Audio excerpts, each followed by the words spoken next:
Hello and welcome to Beer-Gineers. I'm Nick and I'm pretty excited. Why? Because we've got a beer that really arrested me last year. It really sort of sat me up. This is PVA, Pretty Viscous Ale from Left-Handed Giants.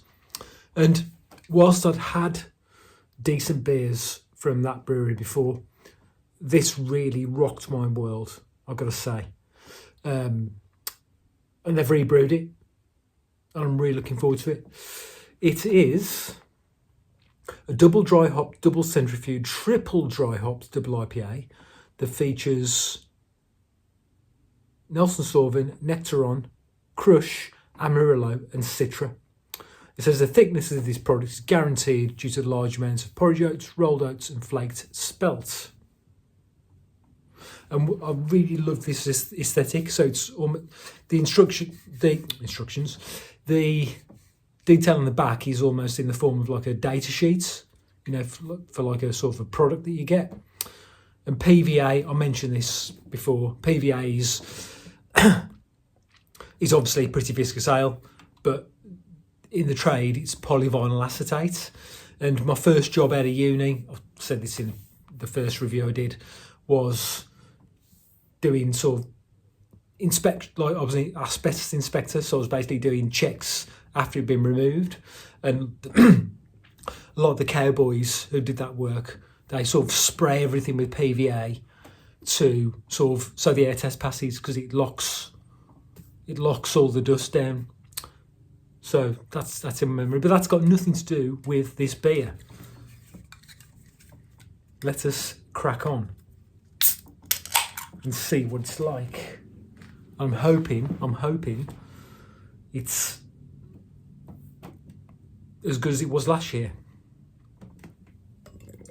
Wow, look at that.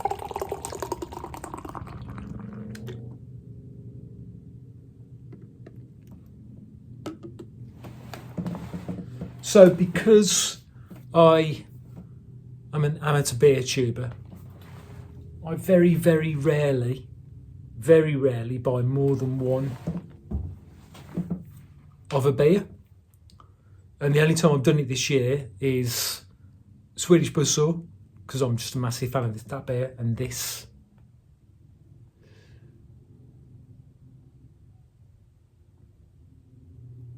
So, it's pretty bloody thick. That head's starting to dissipate. Looks slightly darker than last year, got to say. Yeah, last year it was like lemon squash colour, lemon squash with loads of porridge oats in it. So it doesn't look as bright as last year. It looks thick though, got to say. Oh, where did I get it from? I got it from Trembling Madness. No, I didn't.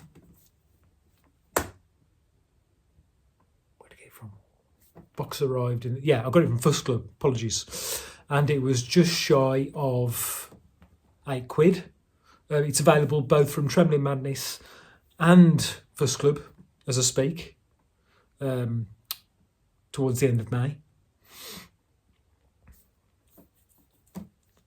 The head's gone down fairly quickly. Let's go for the nose. Okay, so herbal, funky, earthy.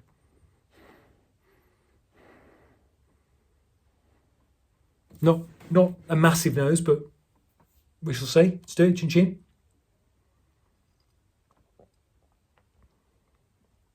Oh, whoa. Oh, there's some proper flavour to that beer. Oh, where do I start? So it's a juicy, thick, unctuous double IPA. Little zing on the carbonation. The Nelson's really coming through this year.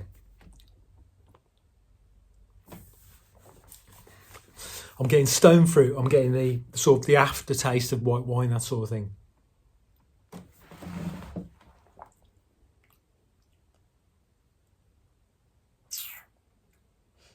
What else am I getting? I'm just looking at the hops. Nelson's first, then Nectaron, then Crush, Amarillo and Citra. Yeah, I'm not really getting much in the way of grapefruit, orange. It's really stone fruit. And interesting, because I've forgotten what hops are in it. And yeah, it's sort of like nectarine, peach, that sort of thing. That's what's coming to the fore. Which explains, well, looking at revisiting the hops, it explains it. Nelson Sauvin, Nectaron, that sort of thing. Oh, delicious. There's a bit of sweetness to it, but it just stops short of being too much.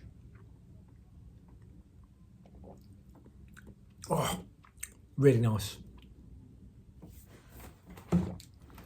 What am I going to give that? I'm going to give that 9 out of 10. Not quite a 9.5. It's not quite as amazing, knock your socks off as it was last year, but it's a bloody good double IPA. I can say that much. So it's a wounder. Like I say, it was like somewhere between £7.50 and £8. And it is worth that. It is really good. Which is a relief, because I recommended it to Dave at Beer Dad's Beer Reviews, and he's bought some of it. So yeah, Dave, let me know what you think. It's not the best double IPA I've had this year, but it's still bloody good. I'm gonna give that 9 out of 10. Thanks for watching. Till next time. Cheers.